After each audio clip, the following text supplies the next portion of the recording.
Caro jovem, muito boa tarde. É um prazer poder falar com você. Me chamo Leonel Fernandes. Esperamos poder ter um tempo juntos aqui. Esperamos aprender junto com Paulo. Não esqueça de responder as 3 perguntas que serão feitas no formulário que segue junto com esta aula. Qualquer dúvida, procure seu professor. Eu sei, e é claro que muitos de nós, muitas vezes, já nos sentimos desta maneira como Paulo explica para os Gálatas. Paulo começa a epístola no capítulo 5, falando sobre o poder da liberdade que nos faz livres. O arbítrio nos torna livres, livres das garras do inimigo. E é um poder de escolha. Nós decidimos se nós cedemos à tentação ou se nós não cedemos à tentação e seguimos Cristo. E Paulo bate no capítulo inteiro a respeito disso. Então, vamos começar lá no versículo número 1, tá? E ele diz o seguinte lá no versículo número 1. Estais, pois, firmes na liberdade com que Cristo vos libertou. Cristo veio para nos libertar. Ele veio para nos libertar do jugo, do cativeiro, da morte, das nossas distrações, dos nossos pecados, da nossa falta de capacidade e de tantas outras coisas. Ele diz assim, ó, estais, pois, firmes, tá? Naquilo que vos libertou. Quem vos libertou foi Cristo. E ele diz, olha, fica firme nele, fica com Cristo, não cede à tentação. Ele diz, ele fala como ceder à tentação, ele diz assim, e não torneis a colocar-vos debaixo do jugo da servidão. Quando nós pecamos, nós nos colocamos debaixo desse jugo da servidão. Primeira pergunta, que farei para continuar firme na liberdade que me faz firme? Novamente, o que farei para continuar firme na liberdade que me fez livre? Tá bom? Então vamos continuar. É uma questão de escolha. Eu escolho se eu vou ficar do lado de Cristo ou se eu vou ceder ao jugo do pecado. Então Paulo começou falando sobre isso e a gente vai ver durante todo o capítulo que isso vai acontecendo. Ele começa lá no versículo 4 dizendo, olha, alguns já estão separados de Cristo. Quando nós cedemos e cedemos e cedemos, nós vamos nos separando e nos distanciando do Salvador Jesus Cristo. Versículo 7, ele diz assim, olha, você estava fazendo até tão bem, né? Porque ele diz assim, corrieis bem. Estava indo bem, a coisa estava boa. Você ia na igreja, você estudava as escrituras, você orava, você fazia o seminário, estava indo bem as coisas. Quem vos impediu? Por que a gente começou a se separar do amor de Cristo? Quem nos impede? E muitas vezes somos nós mesmos que impedimos de estar conectados com Cristo, ou estar na liberdade que nos faz livres, longe do pecado. O Elder Johnson, na conferência de outubro de 2019, ele fala sobre os 3Ds, tá? E ele fala que existem 3 coisas que podem nos desviar do amor de Cristo, ou 3 coisas que podem, se nós não dermos atenção a ela, nos conectar com Cristo. Primeiro é o desvio, depois distração, depois desânimo. O desvio é de saber quem nós somos. Nós somos filhos de Deus. Esse pensamento tem que estar sempre em nossa mente. Quando nós nos desviamos de que nós somos filhos de um Deus, de que nós temos um potencial eterno, de que nós podemos ser semelhante a Ele, nós começamos a nos separar do amor de Cristo. Então, não podemos ceder a essa tentação. Segunda coisa são as distrações. Existem muitas distrações neste mundo hoje, tá? Elas são o Facebook, o Instagram, jogos, música e tantas outras coisas que podem nos distrair. Quando nós nos distraímos, o inimigo ele ganha espaço na batalha. E a terceira coisa que o Elder Johnson ensina nesse discurso maravilhoso é sobre o desânimo. Quando cedemos a esse impulso de nos sentir desanimados, não procuramos progresso. Então, essas três coisas vão nos atrapalhar com relação a isso. Nós estávamos ainda tão bem, mas aí não sabemos mais quem nós somos. Aí nos desanimamos, nos distraímos com as coisas deste mundo e por isso nós nos separamos do amor do Salvador Jesus Cristo. Mas o próprio Paulo ele ensina como nós podemos vencer isso. Então, existem essas distrações, existe esse desânimo, mas existe uma outra coisa. No versículo 9, ele dá o antídoto para como nós podemos nunca nos separar do amor de Cristo. Ele diz assim: um pouco de fermento leveda toda a massa. E esta é a fórmula. Interessante essa fórmula, né? Cristo também, o fermento também é um símbolo do Salvador Jesus Cristo. Quando deixamos que Cristo, o fermento, ele levede a massa de pão, ele vai inchando, não é isso? Colocamos fermento no pão e o pão incha, cresce.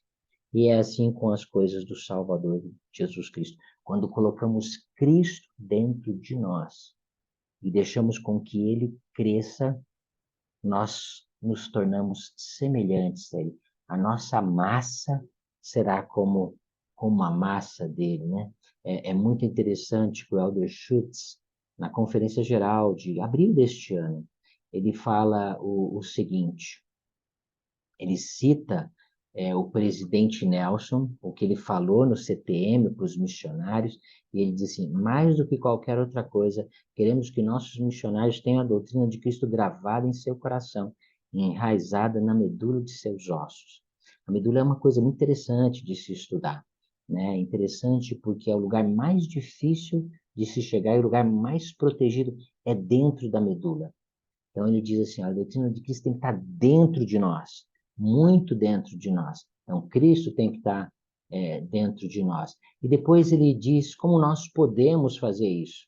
Irmãos e irmãs, se quisermos aceitar o convite do presidente Nelson de ter a doutrina de Cristo enraizada na medula de nossos ossos, devemos aprofundar nossa conversão no Senhor por meio do estudo, de aprender. Depois, orar para saber como implementar aquilo que está aprendendo.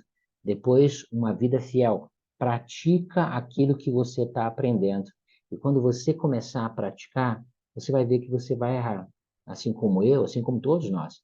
O arrependimento contínuo. E é por isso que eu preciso do arrependimento. Então, a fórmula está aqui. Como eu posso enraizar a doutrina de Cristo? Estudo as Escrituras, oração para implementar. Depois, prática, viver uma vida fiel. E o arrependimento, porque nessa prática, eu e você vamos acabar errando, né? Segunda pergunta. O que eu posso fazer para ter mais Cristo dentro de mim? Assim como o fermento que leveda toda a massa, o que eu posso fazer para que Cristo possa estar mais enraizado dentro de mim? No versículo 14, Paulo ele continua ensinando uma dessas formas de colocar Cristo dentro de nós, em tomarmos essa decisão, olha, seguimos a Cristo ou não seguimos a Cristo? Porque toda lei se cumpre em uma só palavra, nesta, amarás a teu próximo como a ti mesmo.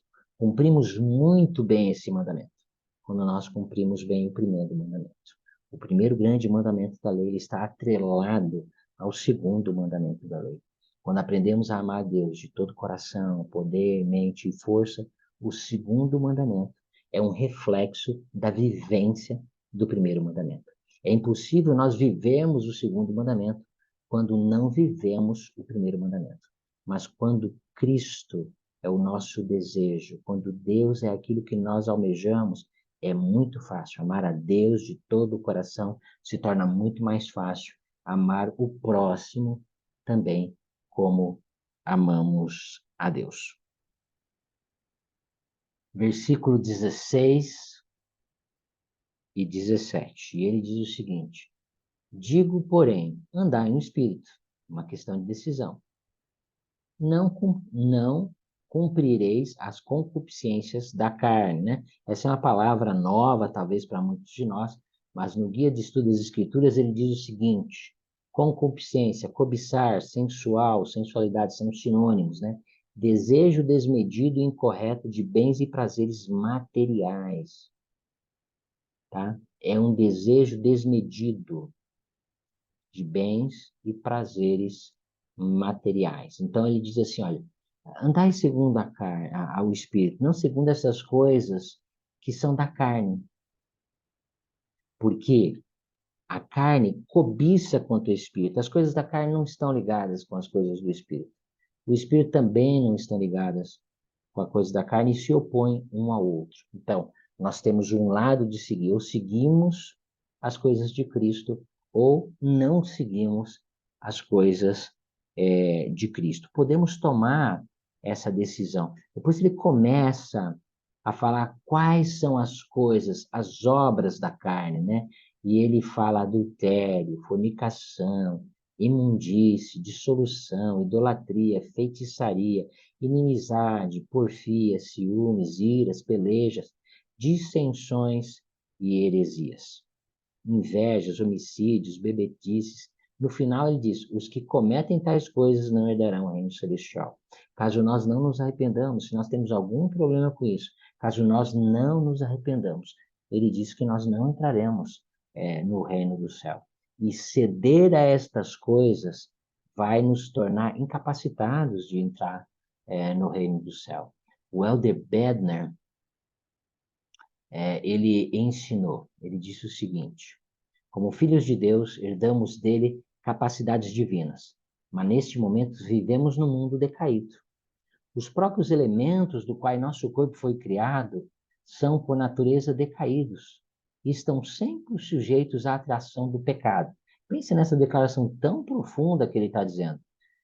Sujeitos à atração do pecado, da corrupção, da morte. Consequentemente, a queda de Adão e suas consequências espirituais e temporais nos afetam mais diretamente por intermédio de nosso corpo físico. Nosso corpo físico é parte essencial do plano de felicidade estabelecido pelo Pai e de nosso desenvolvimento espiritual. Lúcifer procura frustrar nosso progresso, tentando-nos para que usemos nosso corpo de maneira inadequada. Uma das uma das maiores ironias da eternidade é que o adversário, que é miserável justamente por não ter um corpo físico, incite-nos a compartilhar de sua miséria pelo uso indevido de nosso próprio corpo. Justamente a ferramenta que ele não possui é o alvo principal de seu empenho para atrair-nos para a destruição espiritual. Todas aquelas coisas que nós falamos, tá? Todas elas são relacionadas ao nosso corpo. Satanás é o ser mais miserável, como o Elder Bednar disse, não tem um corpo, ele vai nos atrair a isso.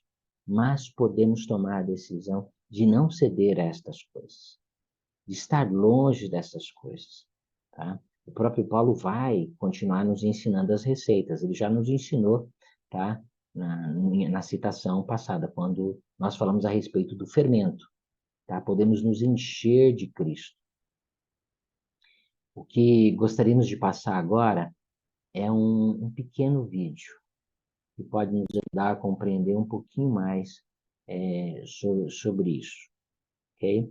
Então vamos aqui no vídeo.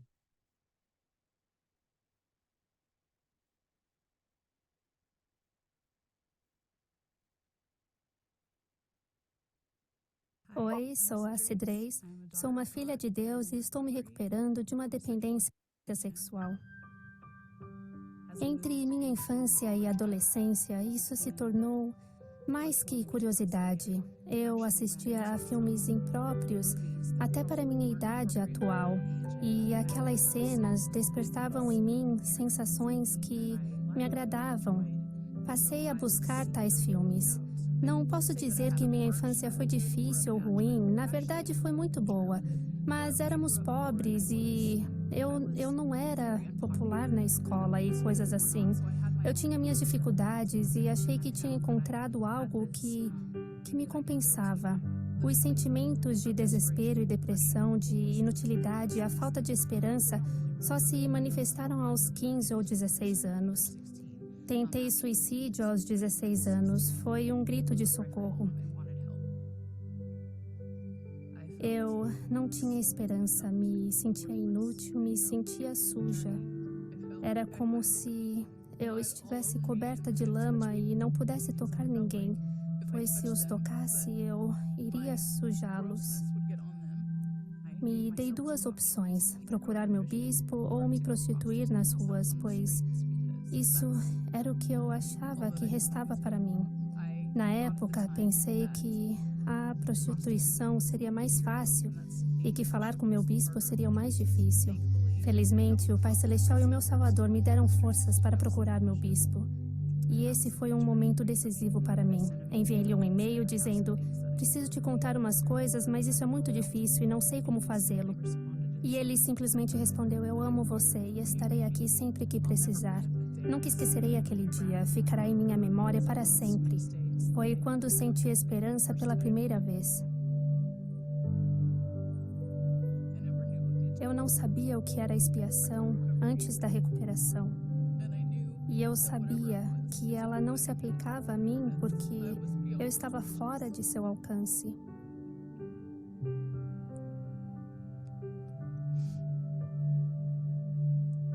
Mas agora sei me beneficiar com ela a cada minuto. Sei que meu Salvador sofreu por mim, que morreu por mim. E o que ele espera que eu faça é usá-la e me arrependa para que seu sofrimento não tenha sido em vão. A expiação me salvou.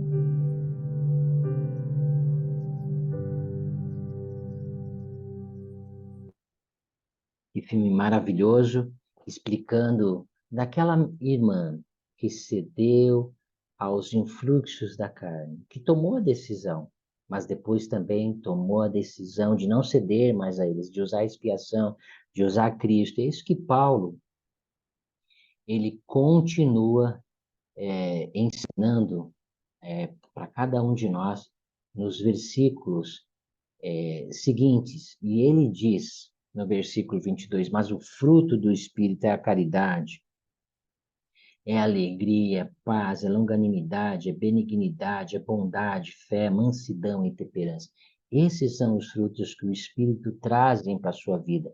Você se enche de caridade, você se enche de alegria, você se enche de paz e de todos os demais atributos do Salvador Jesus Cristo. No versículo 24, ele diz assim: porém, os que são de Cristo crucificam a carne com as suas paixões e as suas concupiscências. E ele dá uma decisão que foi aquilo que aquela moça fez. Ela era uma moça de Cristo. Ela tomou a decisão de, independente da vergonha, independente dos desafios que isso ia trazer para a vida dela, sepultar os erros de uma vez por todas. Se encheu de Cristo e seguiu em frente em sua vida. O que posso fazer para seguir o conselho de Paulo ao deixar de lado todas as concupiscências, todos os desafios? Que posso fazer para seguir o conselho de Paulo ao deixar de lado todas estas coisas? Espero que essa aula possa ter ajudado cada um de nós a tomar a decisão, usar o nosso arbítrio, como diz assim: estáis, pois, firmes na liberdade com que Cristo nos libertou. Cristo já nos libertou, Cristo é o nosso Salvador, Ele é o nosso Redentor. Ele é o príncipe da paz, ele é o infante de Belém, ele é o Deus de Israel.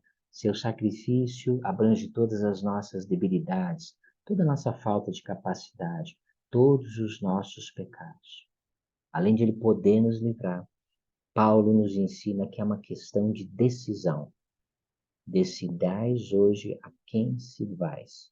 Como Josué de outrora nos ensinou. Utilizemos nosso arbítrio para escolher aquilo que é certo. Que Deus possa continuar nos abençoando. Um forte abraço até para vocês e sucesso em tudo aquilo que vocês fazem.